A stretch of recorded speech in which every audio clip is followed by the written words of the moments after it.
Welcome to the Sketchy Podcast. My number is 14. I'm Mr. B. Today we're going to be talking about, trying to survive the holidays in your family and that horrible pseudo-holiday we call Black Friday. I mean, that's a dark name, wouldn't you say, for a holiday? Dun, dun, dun. Yeah, and we're also going to be talking about Tia Tequila and her little gang of Nazi buddies. What happened to her? Oh, well, we'll get into that. And then finally, She went rogue. We're going to talk about... Speaking of Rogue, we're going to be talking about Star Wars Rogue One. It's coming out this weekend. Wait, that's a Star Wars movie? It's a Star Wars movie, and I've got a lot of things to say about that fucking piece of shit. But first, what are you drinking? Well, I'm drinking beer again. The standard, cheapest beer that I can afford. Because let me guess. Subtly, but not so subtly influenced by the Russians, like many other things. So many things in our life. But, that's a running gag we have. We don't want to focus too deeply on that. What are you drinking? Well, I whipped up a bespoke cocktail with some tequila, some fresh lemon, some Fernet Branca, a minty Amaro, some agave syrup, and shook it all up and went crazy. It's delicious. Mm-hmm. I see. Is it sweet or it doesn't sound sweet? Well, I tried to balance the sour, the sweet, and the bitter just to my liking. You'd probably hate it. Mm-hmm. But I think it's that perfect 3-point balance that I strive for in any delicious drink. Fine. Whatever. You get your whole cocktail thing. The man is a cocktail obsessed dude. Cocksmith. You went to New York to experience some of those really crazy, cocktail, guys throwing bottles around and shit like that and catching them behind their arms kind of deal. Flair is so passé. No one does that anymore. Well, I shouldn't say no one, but no one takes it seriously. It's about the craft now. You're from the 90s school of cocktails. Yeah, I'm from basically Tom Cruise days of Sex cocktail. on the beach, sugar, zombie, sugar. Fun times. Yeah, fun times. Fun times. Not Disgusting. This fucking hipster, take yourself too seriously, motherfuckers, that you guys are, man. Back in the 90s, one people might had argue fun. that Mr. 14 takes himself quite seriously. Me? Touché. Well, anyways, so let's talk the first topic. We had promised our listeners, all 50 of them, that we were going to basically come up with a list for them to rescue them from the holiday nightmare that they're about to encounter. Now, I don't have this problem because luckily in Canada, our Thanksgiving happens not so close to Christmas. Can I just say, guys, in America, what the fuck, man? You barely have a month off and then you gotta go for fucking Christmas again? Don't you think that maybe you didn't spread out those holidays well enough, maybe? Just maybe? Well, I guess we Canadians have another commercial holiday right after Christmas, right? Boxing Day. They have that, too. I think it's the closest. No, they don't. Yeah, they do. As far as I know, they don't have that. They don't have a Boxing Day? I don't think so. No, they're crazy not to have it. Yeah. See, that makes sense. Because right after Christmas, the 26th, what are stores stuck with? Everything nobody wanted to buy. So what we do is we don't even have Boxing Day anymore, B. It's Boxing Week. Everybody offloads their shit before Christmas. I mean, right after Christmas. I think you don't even buy presents at Christmas because you're just like, I'm going to wait till after Christmas sales. We have the saddest fucking trees, man. Everybody puts fake presents in that shit, and they're like, here's a coupon for when you're going to go to Boxing Day. Yeah, it's a madhouse. Really, people get messed up. They die. Yeah. Well, they get trampled. It's just like the Black Friday, and when you think black in anything, you typically think Black Death, Black Hole. These are not good things. Black Friday, right? And in historically, every time you had the word black in front of it, it usually meant that it was like a depression or death. But this is supposed to be sales? We don't know who runs this site, but there's this thing called Black Friday Death Count. You'll find it on Google, and it keeps track since 2006 of the various injuries, the known injuries and deaths, and we're up to 7 deaths, 98 injuries, which I would like to point out from what I'm reading are mostly pepper spray injuries, like crowd control problems. That's just cold, man. Another one was a stampede. See, that's a... Stampede. What the fuck were they selling? Probably more of that shooting, but I bet it had nothing to do with Black Friday. It was just a regular old Tuesday. Well, that's the human condition, but... Yep. Anyway, Black Friday death count. Hopefully it doesn't increment too much. I mean, imagine that's on your tombstone. How did your husband die? He was trampled to death. He died acquiring what he loved. He wanted to buy a TV. that was 30% off, and so he died Flatter and bigger. You know, it almost feels like it's kind of the days of the pioneer days where all of a sudden you're like, I had to go out in the nature, try to catch some, but I might not come back.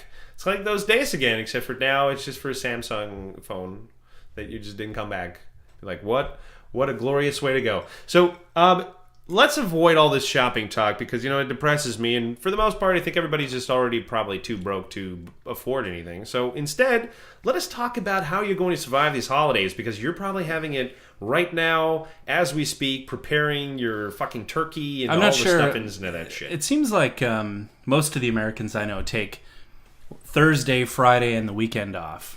Definitely. Oh yeah, you got to. If they can, or the Monday, Tuesday, or whatever. Well, you have to because most people are traveling, and they're going to travel again at Christmas time. You maniacs. Like that is a lot of family in a short amount of time. That is hardcore. I think this sort of is responsible for why Christmas is so exhausting for Americans. I mean, it's exhausting for us Canadians. It's a 1-2 punch. As I said, we have an extra month between those two holidays, which gives us a little bit more recoup time. Yeah. I mean, if I did 2 big dinners once a month, I mean, whoo! And then after that you got New Year's too. Just exhausting. Time to get out that winter belt. Just fucking exhausting. So okay, madness. So you got family coming over, and odds are that you're not like them anymore. You've moved away to a city. I probably don't agree with you about the things that you believe, and so you're going to be stuck with them in a room for like the next 8 hours, and you're wondering, how am I going to get through this? Oh man. Well, let's go through the list first. Nasty. We compiled a list of things, our suggestion here. Now, I have to admit, the list is not great only because, I mean, there's really no solution out there. This is desperate. This is like one of those zombie survival guides here. Desperation. Yeah. All right, so number 1, when the conversation gets real tense, when that freaky uncle of yours starts really getting into his theories about the wall and the Muslims and the changing of, the society and the crumbling of, everything he knew and loved, just tip over a candle. And let the panic change the topic. Yeah, tip over a candle. Start a small fire. Just a small one. You know what the problem with that one is, though? You can really only do it once. If we had lawyers, they'd tell us to retract that statement. I would say, don't do that, folks. I would say keep that one in your back pocket. I mean, it's a weird one to start with. I think I like better. Why didn't you cover the first one that's already on your list, which I think is a good. All right. Yeah, I think we went kind of nuclear. Yeah, I don't know why off the bat. You're the one who chose that one. You fucking decided to lead, and then you decided to lead with that. I lead with a strong move. That's a strong opener. Yeah. Strong opener. Obviously, you're not very well versed in the subtlety of family dinners. It's going to be a pretty crazy 8 more hours.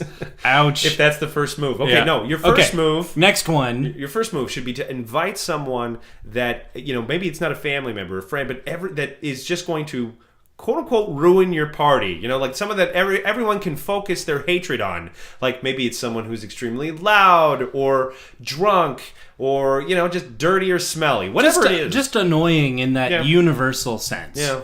In that well understood sense. Your whole family can finally get back together and hate something as a unit. You'll be surprised how catalyzing hate can be, and use that to your advantage. So there, next one, I think there will be a few racist or offhand comments that come out.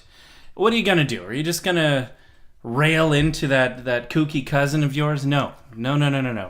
Deflect every racist and ignorant statement with a sneeze or another bodily function. You have it in you. You're eating turkey all night. And I like the other one on the list that don't feel shy to dial yourself so that you're constantly answering the phone. This is a pretty good one. Well, what I had in mind is, you're going home, you're seeing the parents, and they probably have a feature phone, but not a smartphone, right? You know what I mean? That flip thing that was from the 90s.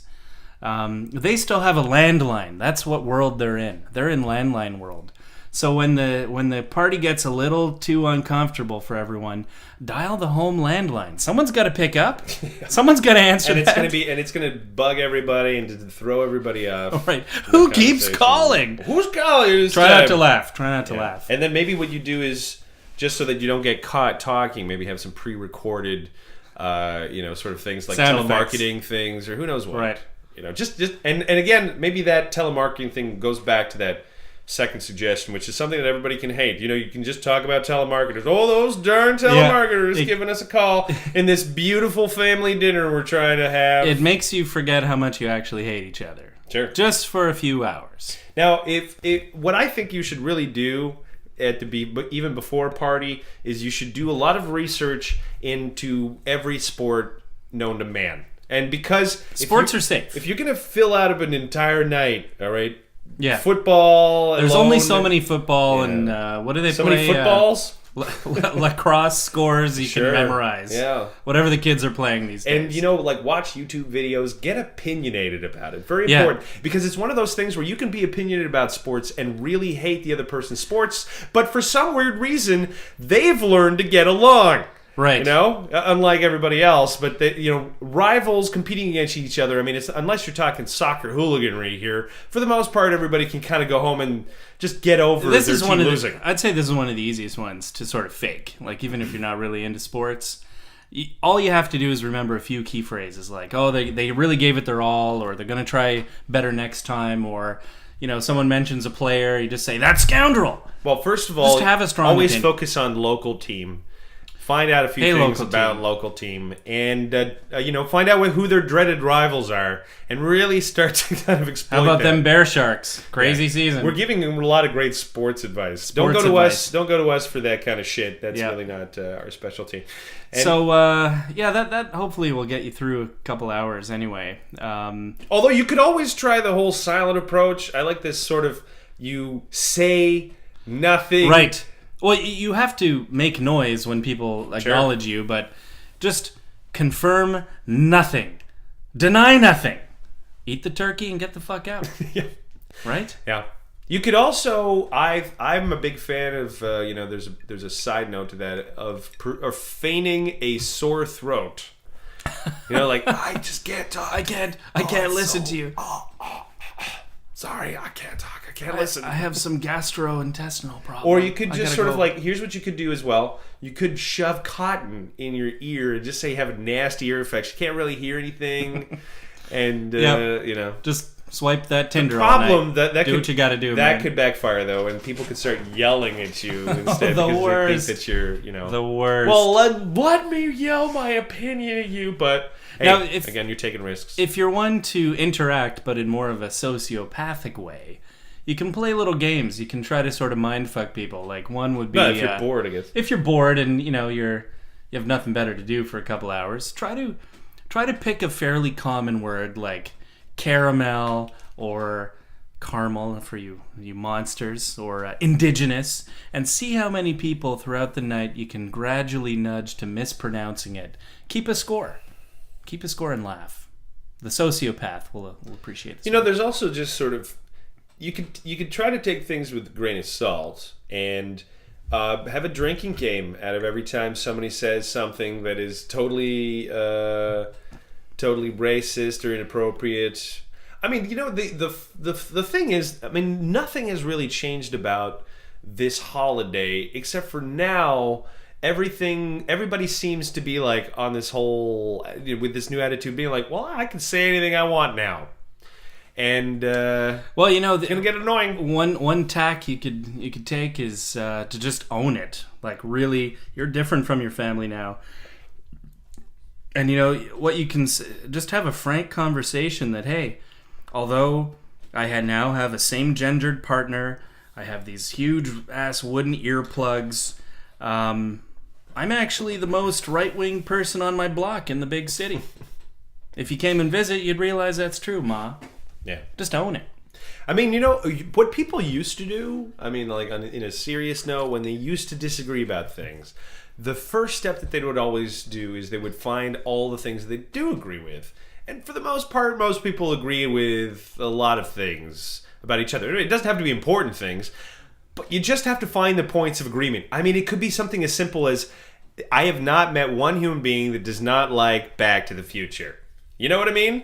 Everybody loves Back to the Future. Why? Because it's a fucking perfect movie. You can't hate it. And if you do, there is something wrong with you, and you should probably be locked up. I mean, seriously, what the fuck is wrong with you? Even if you're just one of those... You can legitimately say, fuck off. You're not even human. I mean, you could be a jaded hipster, but are you going to say, I don't like Back to the Future. Not I mean, bloody everybody's likely. going to look at you and be like, say, what? Yeah, I think we spotted the time traveler. Yeah, exactly. You know what I mean? That's a clue. That's a clue. You know, back in those innocent times, I bet you, imagine you were that guy who had this, who you didn't want fucking Reagan to win. You wanted, I guess it was what, Dukakis? I really forget who it was. But anyways, you thought And that so some is history. actor, some B-grade actor was gonna be the worst fucking president ever. And there were student protests and all this other kind of stuff. Yes. And everybody was like, oh my God, can you imagine an actor having his finger on the button and, like that kind of stuff. I mean, it must have been a pretty scary and a pretty frustrating time to a lot of those. On a future show, we should pull out that 80-year-old book about Taft. Oh, there was yeah. a similar vitriol happening. Americans always think that they're right at that point where they're at the doomsday, most, 11:59:59. We're reading a book by Taft's, one of his kids, Charles Taft, who's just like, you won't believe the Roosevelt administration. This is the end of the world. The country has never been so divided. Well, just wait 80 years, buddy. I mean, it's just going to keep happening. And I've always wondered if perhaps the thing that has kept America glued together is really sort of its, like, the idea of America. Because if you think about it, the idea of America is a really popular thing. I mean, even people who are not Americans like the idea of America, right? Like, you like its ideal. Like, Shining City on the Hill style. Well, it's like you can read a book and use your imagination, and it's sort of like the American dream. It is whatever the fuck you want it to be. So yeah, I can like my version of America just as you can like yours. But when it's time to get down and plan something, that's where the disagreements come this out. is again why nationalism is so close to religion and how it's structured and how it develops. Because if you just have a general sense, we're Christians. Okay, well, you can sort of unite around that, especially if everyone around you is some scary other religion that kind of like makes you piss your pants. So you'd be like, ooh, all Christians, we should sort of like band together. And then you remember, wasn't that long ago where there were many people killing each other of the different interpretations of that Christianity. So the thing that happens when you have a homogenous culture where everyone's like, okay, we're all Christians now, and I hate his Christianity, and I really hate his, and his isn't strict enough, and his is way too... Right. Way too strict. Yeah. So there comes a time where all of a sudden you go from having like that, okay, we're the majority now, and it feels good, to now nitpicking. Yeah. And wanting everyone to like actually believe exactly the same thing you do. Not just a bit. That's not enough. Well, maybe you could call it cultural laziness, because it happens over the course of decades and generations. But perhaps at the beginning, what people had in common mostly was a religion, and it was really easy to rally around it, and there were threats and threats to this small and growing population. But now that we're very multicultural, and you can't assume that the person walking down the street has the same religion as you, you have to stop and think, what's the next step for our culture? What do we actually have in common? What do we want to have in common? Is maybe that's why the American dream is so fucking vague. It has to be. Otherwise, it really would be a fractured country. Yeah. I mean, like, look, you want to know what will always... I think it's the one thing that if all of a sudden America was just on the brink of going to war with each other, if someone just broke out and just started chanting, USA, USA, they would all calm down. They would all be like, okay, we're on the same team, I guess. That chant should be named the American Dream. It's just sort of empty, but it still meaningless. Works. Meaningless, but it works. It's chanted at sports games, and what does it mean, really? Like, why are you chanting it? It's a common denominator, let's put it that way. Yeah. And imagine if any other country was starting to do that. Germany. Germany. No, maybe you should stop. Not cool. You should stop that. Tone it down. Tone it down. Like every time you have a bit of that, nationalism and then populism, the combination of both tends to be bad. Yeah, we're certainly not at the point where everybody just respects everybody else's individuality. It's just not there. Some people do. Well, we'll never really have that. Because we don't actually, as much as we say we care about the individual, we don't. It's hard to find a point in common with someone that seems so different. But it's probably worth doing if you have to share a city with these people. No, but it isn't hard. Like it wasn't this hard it's uncommon. before. It's uncommon. You know what? You want to know what has caused this big rift What's the one invention that has caused the fracturing of our society? And unfortunately, the answer to that is the internet. In recent times, as great of an invention as it is, it's probably going to be responsible for our destruction. Because the truth is, what the internet is now, what it's provided is an environment where you never, if you choose to, leave your bubble, have to listen to anybody else. And when I had my show for The Good Atheist, I did a special on group polarization. We'll probably have to do another show about that. But it's a very fascinating phenomenon where I take two people and they're politically in the middle, and I take one and I put them in a group of staunch right-wingers, and I put the other in a group of staunch left-wingers. By the end of it, because they're surrounded with people that have one particular ideology that's skewed to their, to their political leaning, they will come out of that more radicalized than where they were before, because they're only hearing one opinion. They're not hearing everybody else. Like, the reason that most people are kind of in the middle is because most people try to hear both sides, and they hear good points. It's not there's nobody on earth who's intellectually honest who will tell you that they won't listen to the other side and consider them. If they don't, then they're closed-minded, and you should fucking fear these assholes. And that's all we have now. Fucking closed-minded people that want to read news pieces that agree with them, that continue to feed their worldview. And trust me, news that agrees with you is called propaganda, okay? Like, you're not supposed to agree with the news. A news article should not say, blah, blah, blah, this person had the perfect response for something that you don't like. You won't believe This is not fucking news, okay? This is an opinion piece designed to make you more polarized. And when you feed into that part, when you create that whole cognitive ease of like, ooh, people who agree with me, it's like a little shot of dopamine in your brain. Like, ooh, I feel that too. Yeah. Ooh, I'm going to keep reading this one. So we've created a worldwide network that feeds into this, and there are zero fucking ways of stopping this. And in fact, I have thousands of people on my social media groups, and every day I read about people saying, if you don't agree with me, then you can block me. This is the problem. That's where it all starts, okay? Pick your camp. Talk the language that you like to talk to, I mean, it's why everybody wondered, why were all the polls wrong about Trump? Because you live in a bubble, man. You don't read information that disagrees with you. During the election at your place, remember when I kept on insisting, go to Fox News. You're going to get a much better fucking analysis of who's going to win. Because they weren't trying to portray Clinton as the victor. They were trying to portray their guy as the victor. So they were counting the votes before you were, and I'm like, it's going to be a lot more honest.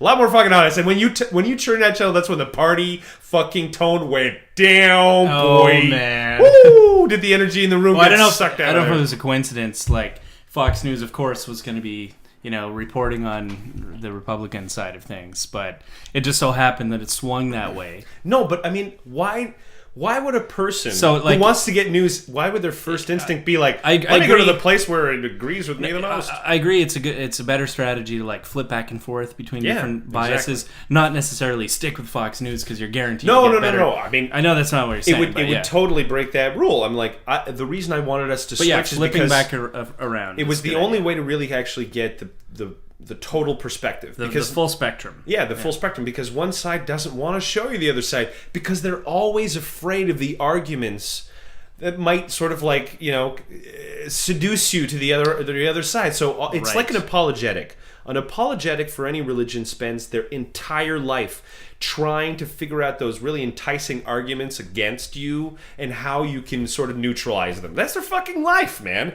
Their life is not to try to prove their fucking god or their ideology. No. It's to defend against the seduction away from it. Yeah. So it kind of gives you an idea of how people treat this shit. Well, it's framed in such a bogus way now. It's like on both sides you hear arguments like, believe this left philosophy or this right philosophy and be a good person. Well, no, it should be about policy and different ideas, and some things you want to keep, you want to be more conservative and not change institutions, and other aspects of life you want to actually change and advance. You want to be a bit more liberal and maybe spend a bit to invest.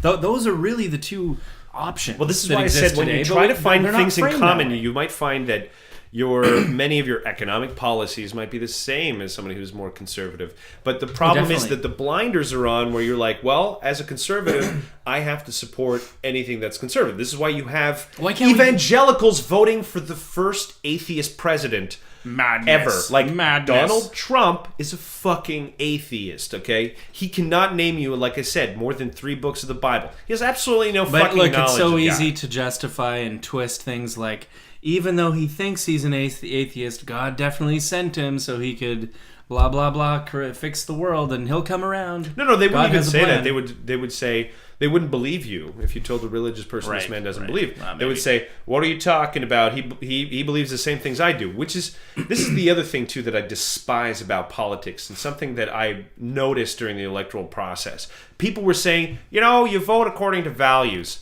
This is a fucking mistake. You can't. Voting is entirely a pragmatic affair. Look, you live in a republic. A person is supposed to represent you to vote for things. You're never going to get the person who represents you totally. You have to kind of compromise and say, this person has the most, there's the most synergy between our thoughts. I hate that word, but I guess I had to use it. If you vote according to only your values, that means that you have to ignore everything else. If you're like, well, I can't vote for this man. He had an affair with someone, and that's against my values. Fuck your values, okay? What's more important is social fucking value, not moral value, because that's a personal opinion. Really, what you need to worry about is the actual health of your society, not whether or not your representative is, like you. Fuck this person being like you. In fact, if they like power, they're probably not like you at all. They like power. That makes them Right. very different. Right. So you should probably think about that when you're voting. You're not voting for a guy who's like you that you want to go have a beer with, okay? Certain people who are successful, I should say certain professions, are like magnets for nasty, megalomaniacs. Sure. They really are. But let me ask you a question. Pretend you're president of the United States, and your decisions by its mere existence means that the externality of your profession will mean the potential deaths of tens of thousands of people. I would rather have someone who's mildly psychotic, who is not so deeply affected by each death that they can't fucking function. You know what I mean? I see what you mean. Like, I don't know if psychotic is the right word, but I do see what you mean. Sociopathic. Slight sociopath. Someone who is in a position who has to make decisions that every day will affect the life or death of thousands of people. Yep. They can't stop and pause and let the chicken cross the road and save the earthworm. Like, there's no time. It's one of those utilitarian things where their time needs quick decision making. Well, there was actually a book that talks about whether or not we need psychopaths or sociopaths in specific positions of government, because it's like that trolley experiment where there's a trolley and there are 2 tracks, and one track has 1 person and the other track has 5, and you could flip the switch to switch from the 5 to the 1. You will have killed that person, but you will have saved. You will 5 have lives. taken an action, Yes. which will directly cause the deaths of other people. Most people will choose. That's to do the part nothing. people get hung up on. They mostly choose to do nothing. Now, if that was true of your leaders, if they were like, well, I cannot do this action because it will result in deaths, and you're like, all actions will result in some deaths. Yeah. You got to make the fucking right one. It might not require the normal capacities that you have as a human being. You know what? You might need to be a little different. I wish that when countries went to war, when we were talking about healthcare policy, when we were talking about things that really matter in politics, there would be a place for ethicists to come in and hash it out. Because this is a point where you can use the tools of philosophy to really solve some of these questions and get people to think differently and agree, or at least have sharper toolkits when dealing with these things. If you're just going to act through your gut on every decision, you're going to make mistakes and you're going to regret it, and you're going to have new evidence later, new ways of thinking that'll make you, really regret what you've done. And just like the train example, inaction is also a type of action, right? It's an ethical decision to do nothing and to let those 5 people die. So there's a place for this specific kind of very practical philosophy, ethics.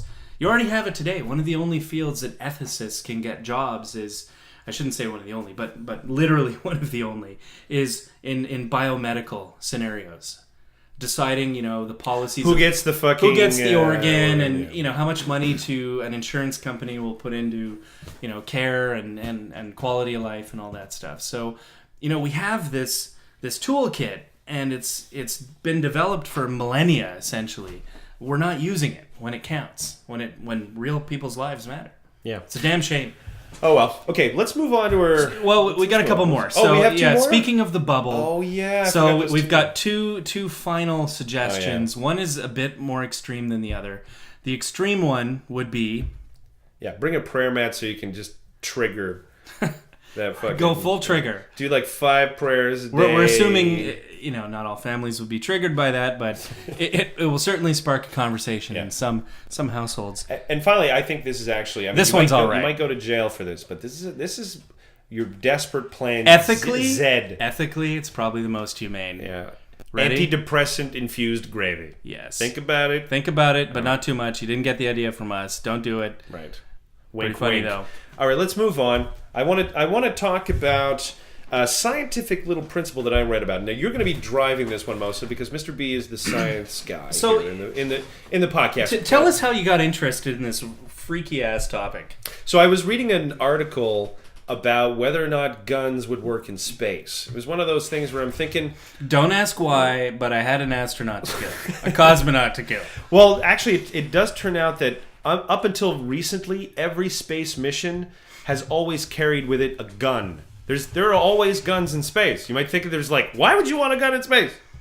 For aliens? Yeah, maybe. No, actually, the real reason is because there was... Psychotic break. There were a few Space incidents... insanity. There were a few incidents in which some of the Russians landed in, the middle of nowhere over in Russia and had to stay overnight, and there's bears over there. So it turns out that actually the astronauts didn't have just a 9mm. They had a shotgun gun. It could fire 2 rounds of explosive fucking... this was crazy. You had this on the space shuttle, you fucking crazy bastards. That is a crazy premise for a movie. It starts with 2 cosmonauts playing Russian roulette. With a shotgun with 2 fucking... Oh, it's a shotgun. It's a shotgun. That's what I said. Yeah. It's a shotgun pistol. Yeah, That's fucked up. It sounds like an unfortunate necessity. And get this. So the shotgun pistol, so it has a handle part that's attachable. And when you detach the handle, it can also turn into a machete. What? Is that necessary? I told you again, man, when you're a fucking astronaut and you land in the middle of nowhere, yeah, it is necessary. Shit can get real, bro. Holy moly. You fucking land in the middle of nowhere and there's a tiger, you want to shoot with a 9mm and make it mad? Yeah. No, man, you got to shoot with a shotgun pistol. Anyways. I bet there's a lot of stuff that happens in space that they just leave out of the logs. Yeah, they don't talk about it. For instance, there's been plenty of men and women going up there and you know it. That somebody fucking banged up there, but it was just unofficial banging. Right. And you're not allowed to talk about it. Right. Yeah. But not necessarily just a man and a woman. Right? I think, though, that when you're doing it, you've got to definitely have sex with a diaper, because... Ew.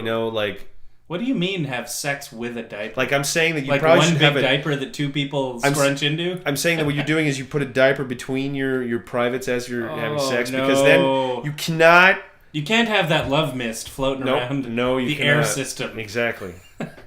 Into machinery and what have you. Oh, mercy, space is weird. I mean, if she's a squirter, and that could happen. They screen for that. You can't be a squirter if you go to space. That's a very important thing. Golly. Supposed to. Anyways, so I was doing research. Trying to figure out how to fire a gun in space. I was trying to learn, first of all, because there's a new game that came out recently, Call of Duty Infinite Warfare, and they're firing regular guns out in space. So naturally, there were some people who were asking, is that even possible or practical or what's... And there was also a YouTube video of a science guy who just talked all about it. And he briefly mentioned this fact because it turns out, he's like, well, the issue is if you have a standard hammer on your gun and if you fire, if it turns out that the hammer or any other part of the gun has, and they're made of metal and the same metal and and it's in a vacuum and there's no particles in between, they will do something called cold welding. And I was like, I'm sorry, what is that now? Cold welding. And so I decided, I did a little bit of research, and then my mind was a little blown when I found that in space, things just don't react the way you really expect them to. It can get scary. Like I've never really considered the fact that I guess when you're in a space station, whatever, there's tons of other particles. You're not in a vacuum. Luckily, when you're in these space stations, so you don't have to worry about that. But you fucking walk outside there, and it is a weird jungle of like where physics. Well, to your common sense wouldn't work. Like for instance, you'd think, hey, it's so cold up there. My gun's never gonna overheat. Yeah, your intuition that's been so finely tuned for evolution for like the physics of medium-sized objects at average speeds. It fucking breaks down, boy, in space. Yeah. It breaks down. It gets bad. Yeah. So let's talk a little bit about more about cold welding, because it turns out that it involves several physical forces. It's not just one, right? Yeah. So there's a lot in tandem. So we'll need to explain each one and give a brief description of what each one is. Okay. So the basic story here is there was a scientist named Casimir who was trying to better understand the forces that sort of keep molecules stuck together, but not actually bonded like atoms. It's called the van der Waals force. Right. He was trying to understand this thing called the van der Waals force. So it's like the intramolecular forces. Yeah, that intra bind as opposed to inter. Right. So you have an atom, you have a molecule. Oh, let's start from the bottom. You have atoms like H2O. Two H's and an O, and hydrogen, oxygen. They make a water molecule, and those water molecules, they'll bump up against a whole bunch of other water molecules every, picosecond, basically. But they're kind of sticky. A liquid is sticky in a sense. In fact, the van der Waals force is what makes things sticky. When you think about glue, it involves that force. Right. So there's a way to sort of get molecules almost attracted to each other, but not bonded per se. Just a little sticky, like a Post-it note. It's not permanent, but it's a sort of an attractive force. So it's this really subtle effect, and as you can imagine, it's super fucking hard to measure, to measure and understand. You gotta be like picometers close to each other. We're talking like these tiny, immeasurable motherfucking distances. So we're used to like forces in daily life, like gravity. Things fall. Magnetism, electricity. All those sexy bitches. It turns out those are the same thing, electromagnetism. It turns out there's a couple others that operate on such a freaking minute scale that your intuition doesn't prepare you for them unless you really try to study them. The strong nuclear force and the weak nuclear force. As it so turns out, little side note, those are actually a reflection of the same force, which are also combined with electromagnetism. You just have to get to super high energy levels for them to converge. But at the lower, cooler state of the universe right now, they look like four different things. Gravity's still on its own. No one likes gravity. Fuck it. Loser. Loser. We don't, and we're I shall disobey you. We're not even sure if there's such a thing as like negative gravity. Like we don't even know. Oh, there's weird expansion forces. There's dark energy. There's dark matter. It's an exciting time if you're into physics, if you're into astrophysics, cosmology, particle physics.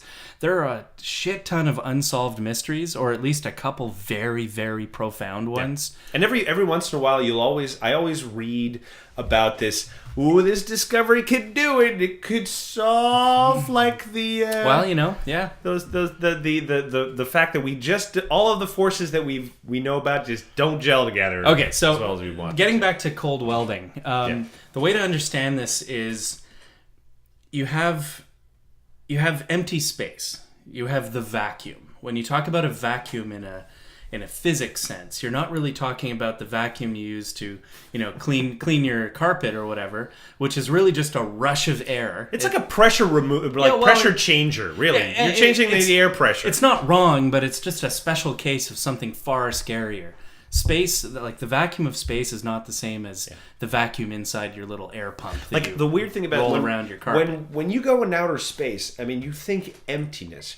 You're like, there could be massive distances from one particle to another particle. Like nothing. Like there's nothing. And what's weird is that as soon as you get into that nothing space starts to act weird. Like energy will pop in and out like instantly, and like you're like, what happened? This is it. This notion that empty space ain't so empty. Not at all. Right? So you have this idea of what's called 0-point energy. Even in a perfect vacuum of space, the kind that will kill you in a sci-fi movie, there's still a lot going on. Some people have described it as like this fireworks. Quantum foam and effervescence to the universe. What are they referring to? They're referring to this baseline amount of energy that all space seems to have, and it's enough energy that particles and antiparticles can just simultaneously pop out of existence. It's like they reach sort of a boiling point in this empty mesh of weird quantum soup. So a particle and an antiparticle, like imagine an electron and imagine the opposite of an electron, and if they hit each other, they annihilate each other with a burst of energy, right? Well, that typically gives off light, though. Yeah, well, light is electromagnetic waves, so it's all part of this weird foam, this weird 0-point energy. So the Casimir effect is sort of a side effect of this constant creation and destruction of these particles and antiparticles.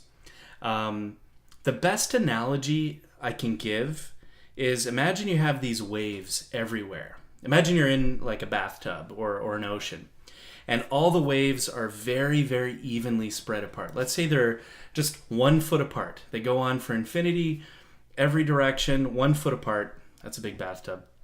And you have these 2 boards that are almost 1 foot apart. Okay, just picture that in your mind.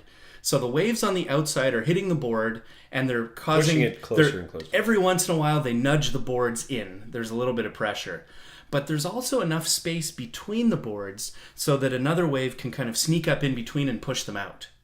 You catch that? So right. It's kind of at an equilibrium. Right. So that's 2 metal plates. We haven't quantum welded yet, or what do you call it? Cold welding. Cold welding, yeah.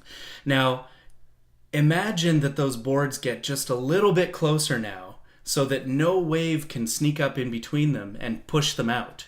Like that there's a definitive wavelength that it's now sort of like, sorry, bitches, so you can't fit in here. Definitive wavelength and the quantization of energy, those are 2 ways to say the same thing. Definitive wavelength, quantum. Definitive wavelength, quantum. Right. So, so that's basically what happens if you get within, I think it's a nanometer or 2. It's a really short distance. I mean, it's a hair is like 10,000 times thicker than that shit. Yeah, way too thick. Basically, what you end up with is all these quantum waves on the outside pushing the 2 metal plates in, or the components of the gun, if you will, in, and nothing able to sneak up in between. No waves able to sneak up in between and cause pressure the other way. And so what you end up is with this sort of squashing together where other forces can take over, and you get like a bonding of the metal. But here's the question. That's the best analogy. I don't know if that made sense. At the moment of... Well, I remember watching a video where Richard Feynman described it as... He said that at that moment, basically the particles can't really distinguish where, let's say, the edge of the metal used to be when they're that close. It's just basically... Oh, you're just part of the family now. Come on in. You're part of the intramolecular lattice. You're just another... You might be skewed by a little angstrom or 2, but yeah, you're part of the gun now. You're part of the metal. So, yeah. So anyway, you get these fluctuations like waves that are part of 0-point energy, that are part of like this sort of quantum foam or effervescence of space. It's totally fucking insane. But that's what allows you to sort of do some cold welding. But here's the question, though: at the moment where they connect, is there any release of energy? Is there something that's gained or lost from this at all, or is it not really significant in terms of? You're going to have a whole like cascade of things that go by different names, like friction, like the release of potential energy maybe stored in the sort of crystal structure of one piece of metal. Trying to line up with like the its other tensor strength kind of a thing that might be stored up. Kind of, yeah. Like maybe one metal lattice will try to release energy as it's kind of trying to line up with the other one. There's going to be friction. There's going to be kinetic energy. So there's all these different things at play. But, if at some point or another, the two surfaces are going to touch. And once they reach some kind of equilibrium, it might give off a bit of heat. It might give off a bit of sound inside the medium, not in space, obviously. There's no screaming in space. Eventually, they'll sort of settle in, and they'll basically be bonded at an intramolecular level, and that's where van der Waals comes back in. Van der Waals? Van der Waals. Well, remember, that's the first thing I asked you, actually, because when I was reading about it, funnily enough, in the article, they didn't actually mention that. There's a connection there. It was sort of something. The Casimir effect, as we know it today, was sort of found out along my first the way. instinct, and I am definitely not an expert in this, but my first instinct would just be like, wait a minute, this force would be involved. Like, as soon as, like, in that moment, it can't not be involved. It's so... No, and one of the things that's sort of not obvious when you're going through, like, high school science is you have a chemistry class and you have a physics class. Same thing. well, I would argue that physics is more fundamental, if you know what I mean. Right. And chemistry, that we know now, is just a set of shortcuts and tools that let you do really complex, elaborate physics calculations in a quick, easy way. Like those chemical equations, H2O, dividing into, I don't know, hydrogen and oxygen or whatever, electrolysis. That's actually physics happening. The idea of a molecule, the idea of an atom, and if you keep going further, quarks and so on, but when it's all physics, but we need shorthands. Well, of course, because if you were to actually say, like, is water H2O2, you'd be like, no, it's actually just a miasma of, like, electrons floating, like, You're not technically wrong, you're just an asshole. You're like that guy who's like... that guy. I know a little bit more than you do. The staunch physicist, yeah. And then you get the fucking mathematician who's more fundamental than all y'all base bitches. Oh, yeah. You're just going to walk in and be like, oh, you're a theoretical physicist. Oh, less than 1% of what I know is used in your world. You don't even understand my discoveries. So, get this. Casimir effect. Are we good with that one? I think so. Basically, that's sort of like, it's a bunch of waves, it's a bit of pressure. It in a way that sort of made sense. I mean, we were trying to vulgarize this. And I always say, if I get it, I mean, the rest of the people in the audience should be able to get it. So I thought it would be fun, like, to connect this to some other sketchy shit going on in the science world. You've heard of the EM drive? Of course. The miracle drive or whatever. Every science journalist is like, it shouldn't work, but it does. Yeah, and that's the tagline. Oh my god, it's not often you get like a sensationalist physics article. I guess we had it around the God particle time, the Higgs. Like, you had popular media wondering, like, what is God, what is particle? Well, there was also the gravity waves thing. Gravity waves was cool. I don't think that was misreported. I think that was pretty legit. Yeah, but you remember though that first part of the gravity waves, they're like, nope, it wasn't good, and then later they were like, it was an error, and then now they're like, gravity waves are real. Right. Like, you ignored that first part where you told, like, remember when they showed up that professor who had come up with it, and they're like, congratulations, yay! And then all of a sudden I read a news article and be like, oh wait, the gravity waves were shown to be a mathematical glitch or whatever. Yeah. Oh, I guess they celebrated too early. Poor old man. But now they go back and they confirm it, and I'm like, what the fuck is going on? I feel like it's like the whole chocolate is good, bad for you shit right now. Well, you know what? That's a really good point. The thing that separates pseudoscience, metaphysics, astrology, the sigma level thing from what we think of as real science is not what you claimed, not the fact you said at first. It's the reasons and the warrants you have for justifying it. Right? So it's like, if you didn't have the evidence, but your intuition happened to be right, good for you. You should be credited somewhere in the journals. Pat on the back. Pat on the back. And if you ran an experiment that really affirmed it and disqualified other possibilities, then you went one more. You did even better. That's prize-worthy. So that's good. That's good. It's unfortunate for the dude, but that's how it works. I'm just saying they kind of stole that thunder away from him at that point. But see, that's the thing about science. They're like, well, the results are not good enough for us to really put our foot down on this one. So we'll see you in a year. It's even though I wish it was a lot more accessible and everything, I'm so happy that as a civilization, we've still held on to something that has a very high standard of truth. And I hope that it gets passed on to, the next generations. It doesn't disappear. We'll I see. sure hope it doesn't get trutherized and turned into, what do they call it in the Trump age? The era of, not facts. It's like the era of... I forget. Anti-fact or something like whatever that. you call it. Anyway, science is the opposite of that. So check this out. The EM drive, quick recap if you haven't seen the articles, there's tons of good ones now. It's this mysterious contraption. It's like a copper cone with a piece of plastic in the middle, and the claim was it could be used to power a spaceship, but it doesn't have any exhaust. It seems to disobey all the known laws of physics. Which ones? Not all of them, right? Well, yeah, there's nothing expelled. So there's no equal and opposite reaction to... So the first law? Like the traditional thruster approach of rocket science. So you're saying it violates the first law of Newton? Well, look, there's... You can't violate that first law. It was an interesting idea, and I'll try to give you the 1 minute debrief on how it's supposed to work. No one really understands why it works. And I would argue that it doesn't work. It's pretty weak sauce. Like what they've managed to reproduce in the lab.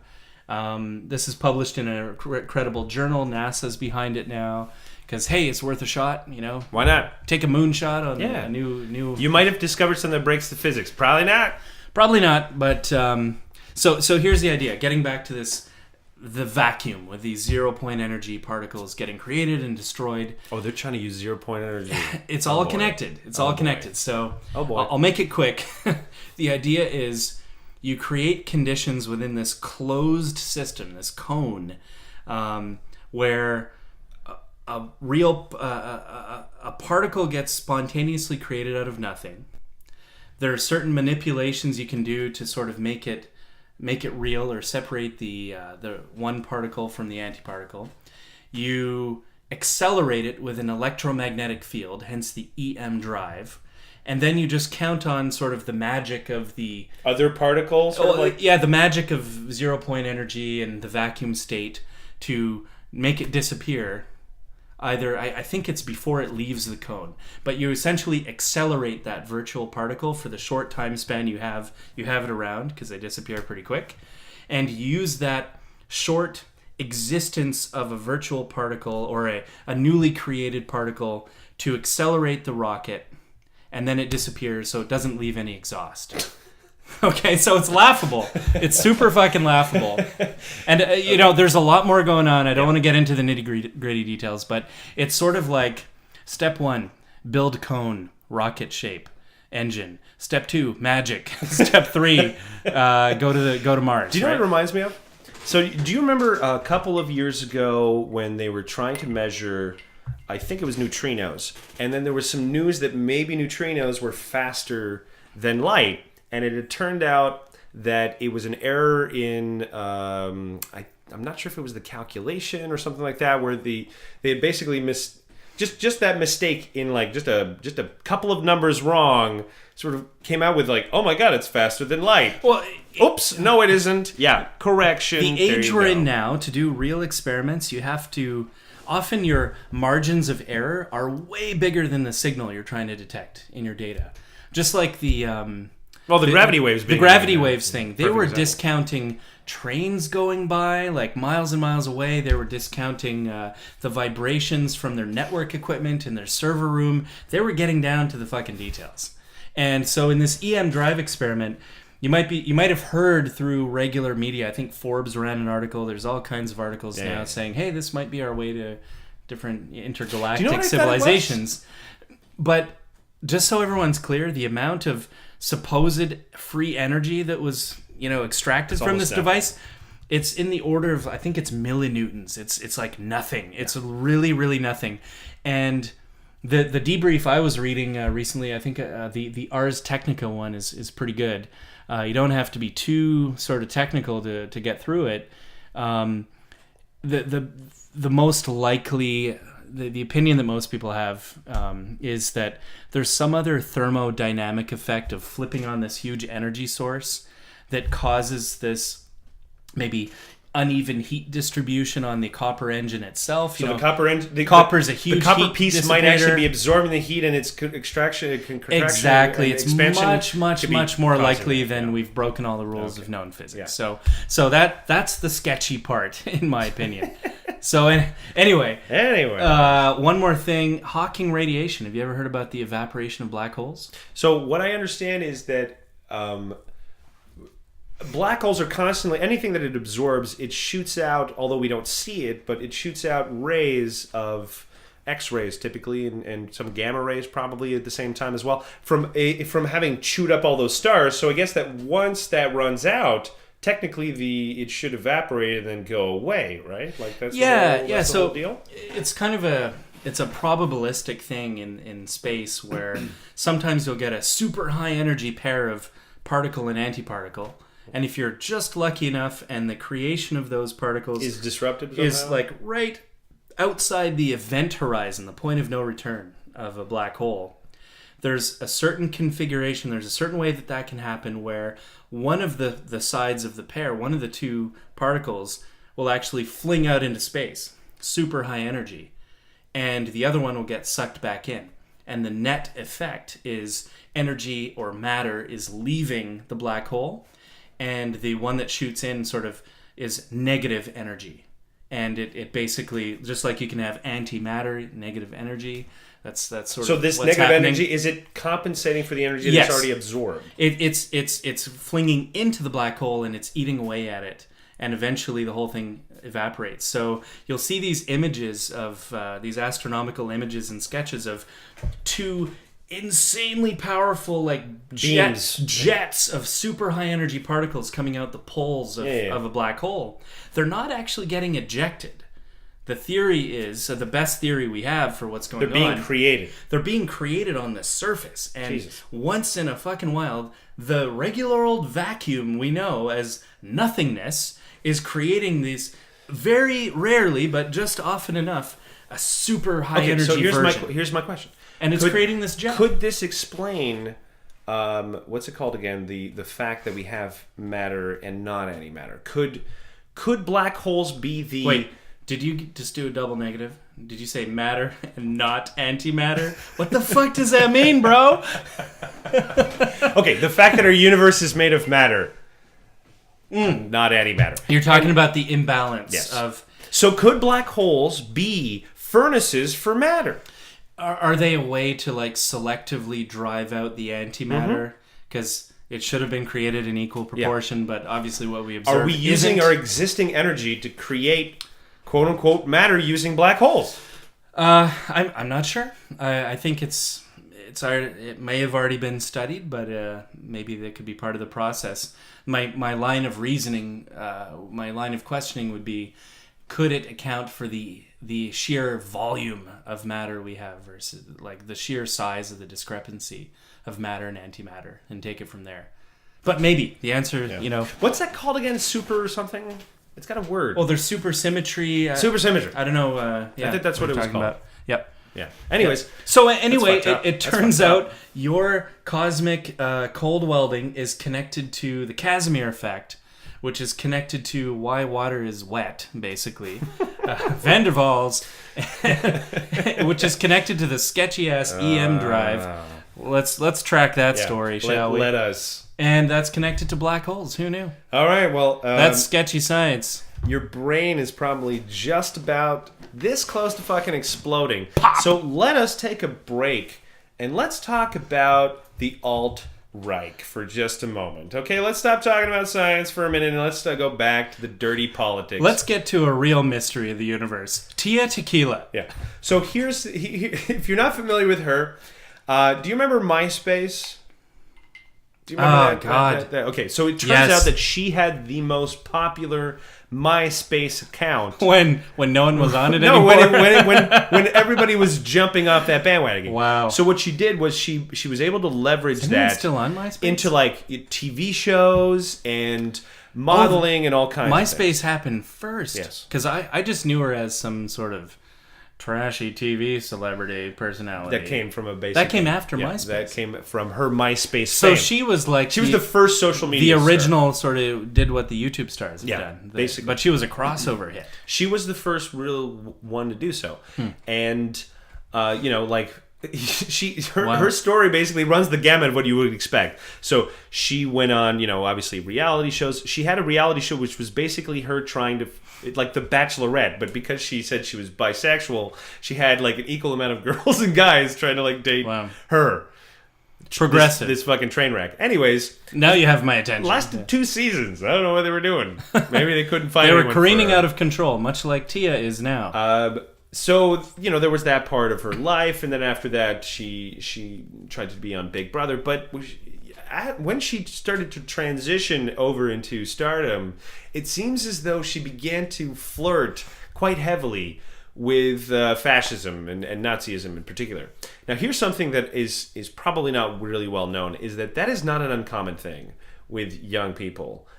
I actually read an article about a young Jew who flirted with fascism. And you better be I'm sorry, what now? Excuse me?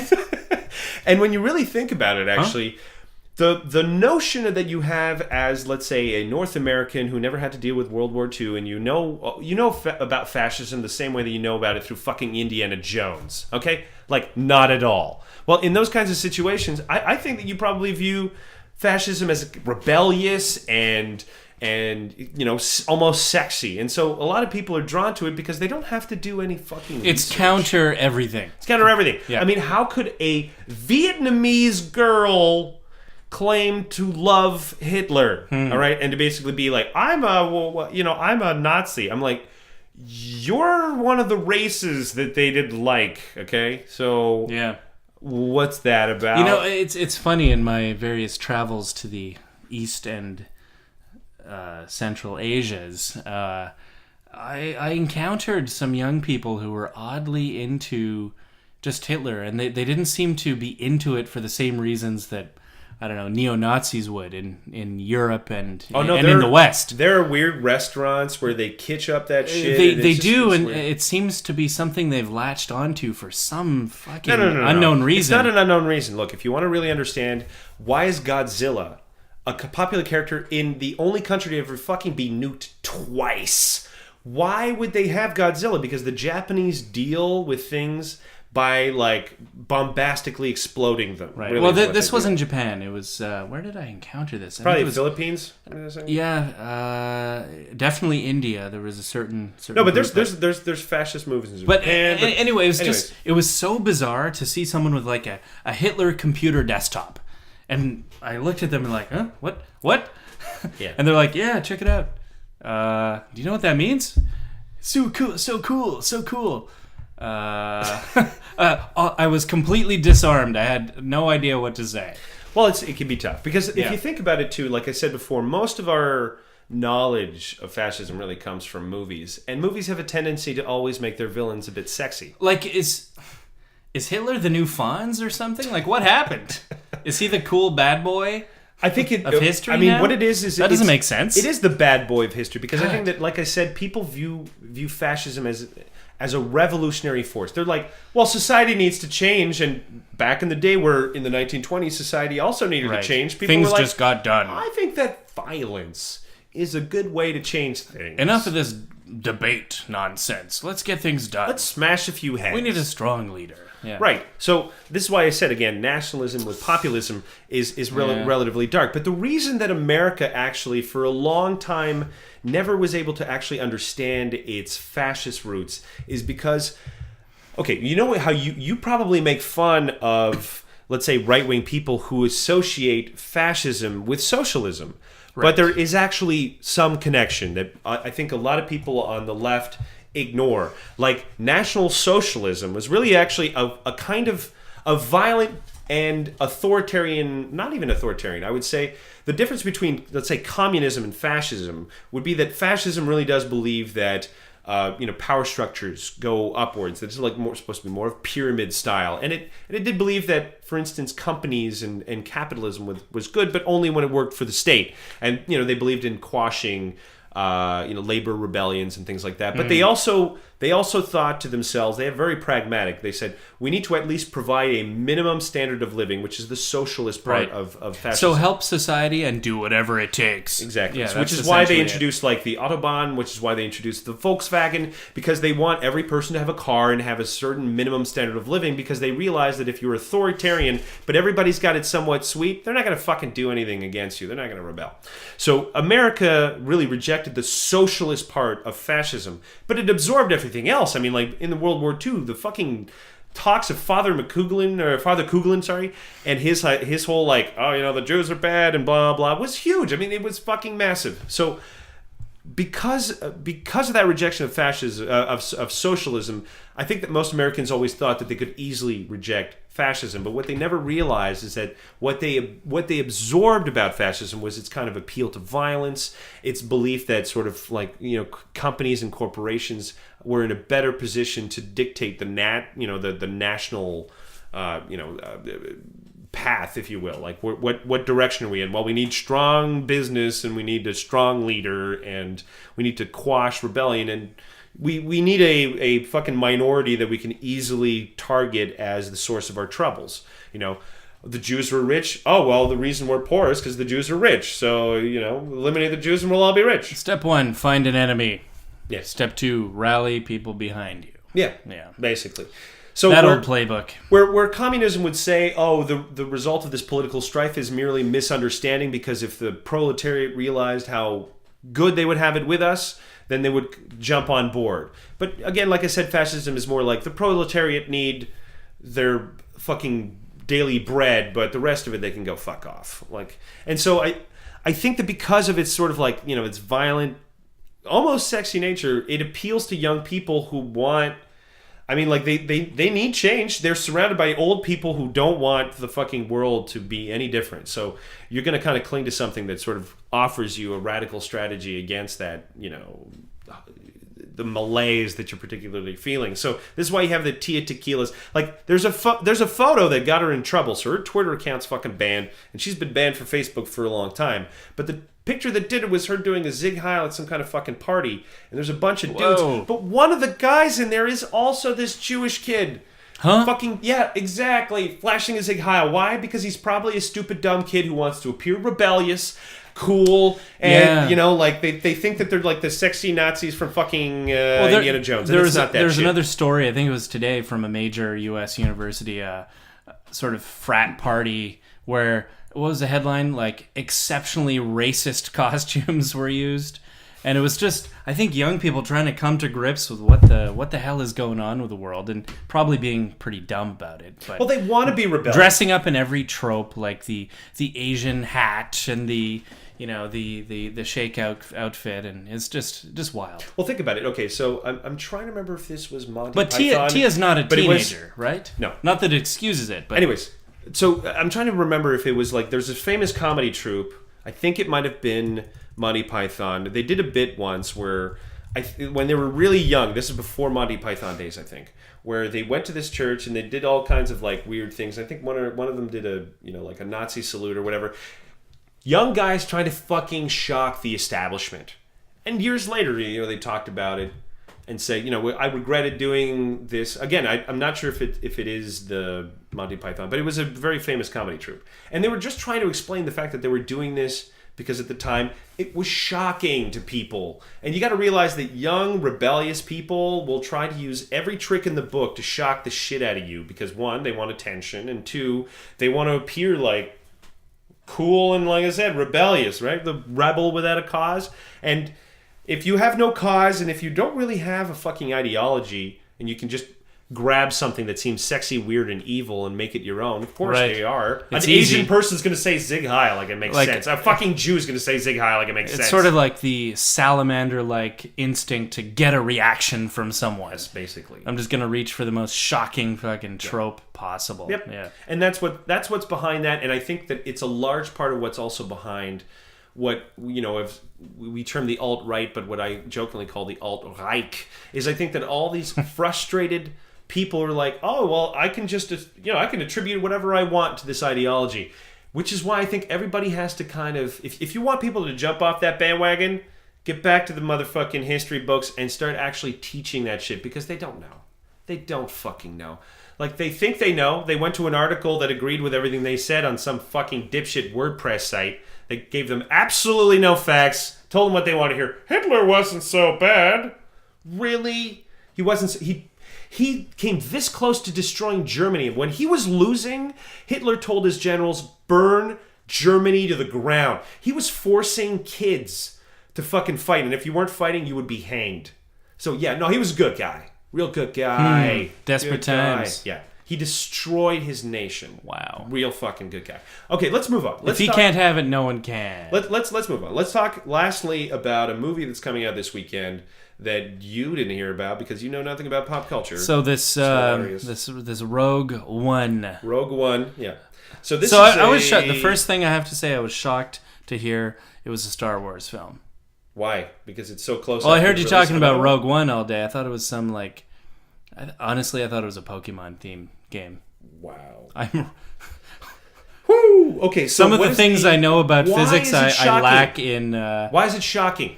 Well, what the fuck? Why is it so shocking about it? I thought we've run the course of those movies. Like, isn't it over? Right, and you what you didn't even see in the intro because you watched about a minute. Of the trailer. That princess, looking pretty dumpy. What's up with that? It's supposed to be the princess. Oh no, it's just that now Marvel movies, especially with Star Wars, has a habit of casting ladies as the main role because. Did you say is this a Marvel production? Sorry, not Marvel. I'm sorry, Disney. Disney has a habit of like now casting the main characters in their Star Wars movie as girls because to be fair, in all of the Star Wars movies, like the from 4 to 6, there were 2 girls in the entire universe. Wow. So they were missing some ladies. Right. Okay, so I've heard some complaints. Honestly, I don't care as long as the story is good. But, so answer me this: like the one thing I sort of understand, correct me if I'm wrong, is the Star Wars movies were released in a certain sequence, and it was like 4, 5, 6 or something, and then which were the first movies? The first movies, and then the other ones are supposed to be the in prequels. the 2000s. It was like 1, 2, 3. Yeah, is that it? Yeah. So where does this one come in? This one is basically right. It's right before 4. So the story is. Why do we need that story? Good point. Well, let me explain to you why they thought that this was a good idea. So it's basically the story of the group of rebels that stole the plans that they needed to use to destroy the ship in the But we already know what happens in the grand scheme of things. So who fucking cares? And you know what? Like this is why I said you should watch the whole fucking trailer because at the end of the trailer, guess who pops out for a fucking little visit? Don't tell me, Jar Jar. No, Darth Vader, dude. Oh, and they make a big deal out of him. They're like, look, Darth Vader, and. I mean, you can. What age is he? Is he a teenager? No. No, he's in full costume. This is basically 2 weeks before fucking the New Hope. This is just as the Death Star is being built now. This sounds really lame. Yeah, it does sound lame. Okay, what's really lame about it, and this annoys me about the kind of Star Wars movies, is that Star Wars is so invested in their pre-existing mythos that it can't even exist. It can't even create new shit. They're like, okay, we can make any story we want in this rich universe. What should we make? And what did somebody lift up their hand and say, can we make it about the guys who stole the plans for the Death Star? No, dude. We're so done with Death Stars. I mean, the last Star Wars movie had another Death Star. Oh, come on. And okay, so this leads me to a little bit of a tangent, and I'm going to talk about super weapons and why super weapons suck ass. All right? How do you define super weapon? So a super weapon is kind of like it's a weapon that you're going to spend a ton of money investing in. It's something that you've never done before. You know, it's a completely new imagining of like a war machine. It's super in the sense it's like way bigger than it normally would be, or way more deadly, it could be or imaginative even in its sort of super weaponry. The technology is sort of freaky and alien. Yeah. But okay, so the problem with a super weapon, the first problem is that when you think of a super weapon, you probably think, okay, the first thing that comes to mind is atomic bomb. All Right. That seems pretty fucking super. So, yeah, because that's a super weapon. And when you really think about the atomic bomb, most people probably think, well, the atomic bomb helped stop World War II. Oh, you naive little idiot. No, it didn't. The super weapon of the bomb was originally developed because they thought when they started they were going to need something like that.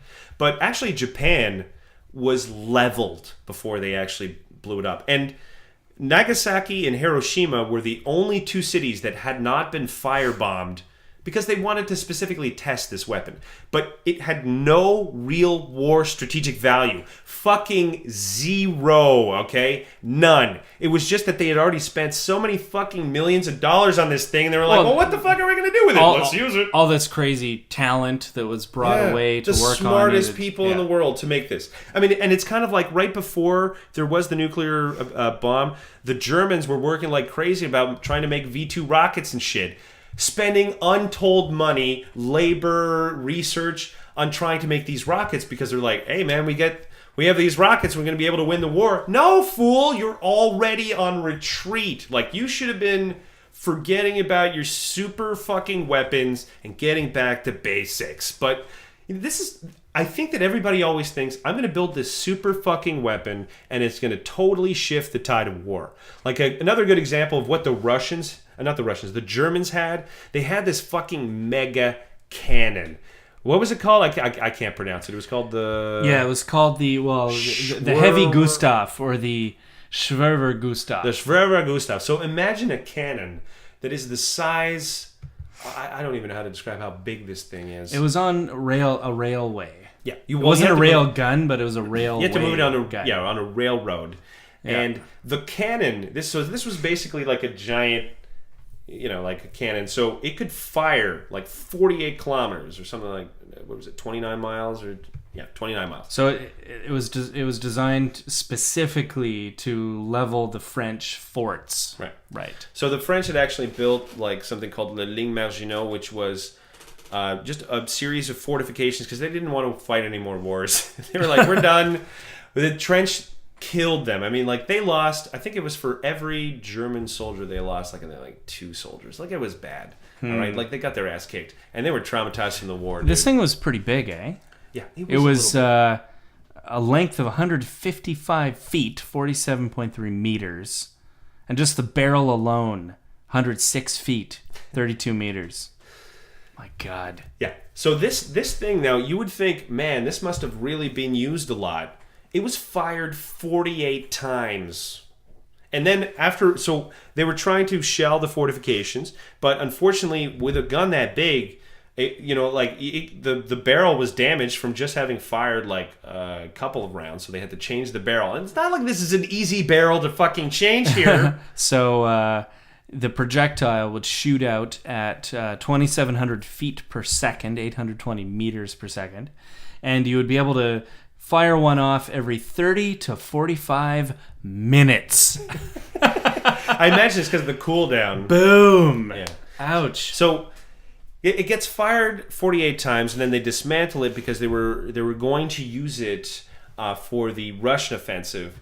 But because of how big it was and how difficult it was to move, it didn't get used there. And then finally, when they were trying to use it in the Eastern Front, they had to fucking dismantle it because they didn't want the Allies to get a hold of it and to use it against them. Which is the second problem about super weapons, okay? Sure, you develop a fucking super weapon, but then the enemy gets a hold of it, and now what? Like, if you were just developing a bunch of guns, right? Ooh, they get a hold of your guns. Big fucking deal. They already had guns. But they get a hold of your, like, fucking nuke or super cannon or V2 rocket shit, and now they have it. Like, what the fuck? You made your enemy stronger, doofus. Maximum firing range. Get this. 47 kilometers, 29 miles. Yeah, that's a long time. Wow. Yeah. And could you imagine the noise that fucking thing make? Everybody would have been probably deaf who fired it. Like, there's no earplug that's get the deaf guy to man it. Yeah, basically. Jesus. I'm surprised your head probably wouldn't shake. But my point is, so the Death Star in the Star Wars universe, there have been 3 Death Stars. All of them were destroyed. And if you look at how much they actually destroyed themselves, so 3 Death Stars destroyed 4 planets in total. This is not a great ratio. Okay? So what was their purpose? Was it really just a deterrent in the movies? Or did they build them to see some action? Well, I think, again, so when you're writing a movie, you need to have a climax. And so the Death Star represents a very, very simple to understand climax. This is why they cannot stop fucking doing this story, because they're like, super weapon has to be brought down. Booyah. You know? Because the thing about a super weapon is it's dangerous. It's a fucking weapon. Like, its danger is immediate. Like, it's almost like if you're watching a movie about a virus that's spreading and it's like in a vial, you're going to be really focused on that little fucking vial, right? The whole movie, you're going to be like, what's going on with the vial? What's happening with the vial? So it's the same thing with the Death Star. Because this is a moving death machine that can fucking destroy everything. I mean, it's really like, the tensions are high. That's why at the climax of the movie, the Death Star is about to destroy the rebel base. That's why they have to stop it right then. I mean, it's in movie sense, it's kind of the ticking time bomb, right? It's dangerous. You know exactly what to expect. You know it needs to be taken out. It's a force. So this is what makes the Death Star kind of an interesting thing. Now they reintroduced it in the third movie. Cool. It looks cool. In movie number 6, and you're kind of like, okay, you did that before, but then you realize that actually the whole Death Star thing is a trap to bring the rebels in to try to destroy them, because it's actually functional, but it looks like it's not. So they were going to use that to destroy the rebels. Okay, you destroy the first Death Star, let's build another one to kind of create a trap, which does make some sense. Now, the recent movie that came out, they just built a bigger one. Not a trap. Not a trap. It's just really bigger. Doomed to fail. And it could shoot like multiple planets at once, I guess. And that's the advantage. Wow. Lame city. So lame city. Lame fucking city. So now you have a movie. So should we see it anyway? Does it look like a good movie visually, or visually does it look entertaining? Visually looks brilliant. Yeah. In terms of like it's all practical effects, which I love and I'm a big fan of. But I'm begging you to not give money to Disney at this point with these kinds of movies for just one simple reason.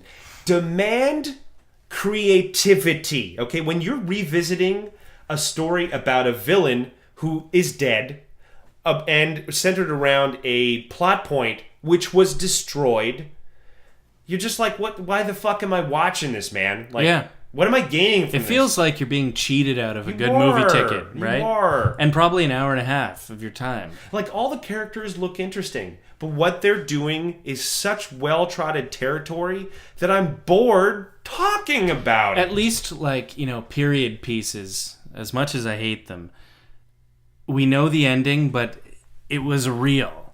This seems like the period piece of the Unreal universe, like a quaint reflection on something that happened, and look at the interesting characters around during that time. Who cares? I know. It's fiction. It's really Do something new, man. Do something fucking new. Like, why does your villain have to be Darth Vader? Like, okay, so here's the thing. Darth Vader in the movies, in the first movie, he's not the main villain. He's actually the side villain. He only became the villain later on because he's just so fucking cool.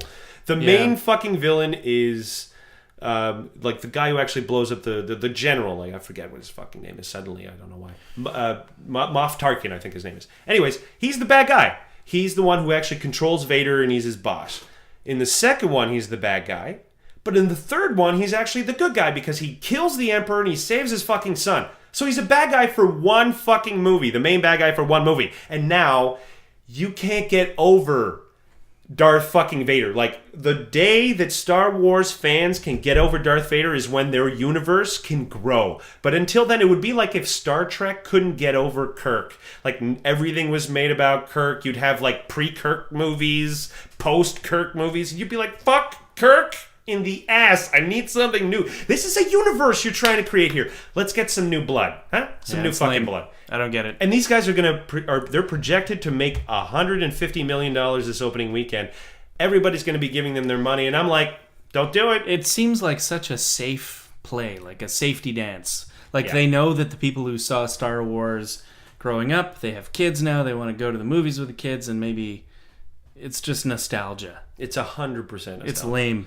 It's lame. I mean, as soon as I explained to you the plot, you were like, "What's the fucking point?" You don't know anything about it. I don't know anything about this. But you're already like, "I don't want to go see it because I already fucking know what happens." Yes, you do. Yep. You didn't watch this movie, and you, the most ignorant pop culture person I've ever fucking met in my life, knows what happens. I couldn't even get through the trailer.